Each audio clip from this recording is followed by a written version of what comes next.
তুরস্কের একটি মসজিদে নামাজ পড়ার সময় ঘটে যাওয়া একটি অনাকাঙ্ক্ষিত ঘটনার ভিডিও সম্প্রতি সামাজিক যোগাযোগ মাধ্যমে ভাইরাল হয়েছে। মস্কো নিউজের শেয়ার করা ফুটেজে দেখা যায় কয়েকজন বয়স্ক ব্যক্তি মসজিদে সারি বেঁধে নামাজ আদায় করছেন। তাদের মধ্যে একজন শারীরিক অসুস্থতা ও বয়সের কারণে বসার জন্য একটি ছোট প্লাস্টিকের চেয়ার ব্যবহার করছিলেন।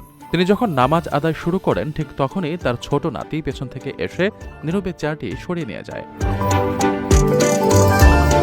নামাজে গভীর মনোযোগ থাকায় ওই বৃদ্ধ টেরি পাননি যে তার পেছনের চেয়ারটি সরিয়ে ফেলা হয়েছে। এরপর তিনি যখন নিশ্চিন্তে আগের জায়গায় বসার জন্য পেছনের দিকে হেলে পড়েন তখন শূন্যে ভর করে সজোরে মেঝেতে পড়ে যান।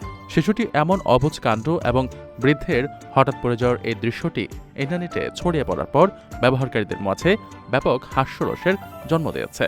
অনেকে শিশুটির এমন কাণ্ড দেখে মজা পেয়েছেন, তবে একই সঙ্গে বয়স্ক ওই ব্যক্তির আঘাত পাওয়ার বিষয়েও অনেকে উদ্বেগ প্রকাশ করেছেন।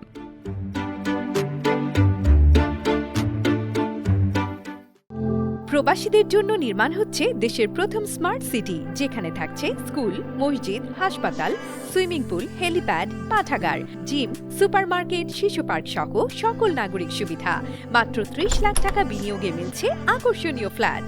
প্লাটিনাম ইনভেস্টরদের জন্য ঢাকা বিমানবন্দরে ভিআইপি প্রোটোকল সুবিধা। বিস্তারিত জানতে যোগাযোগ করুন স্ক্রিনে দেয়া হোয়াটসঅ্যাপ অথবা ইমো নাম্বারে।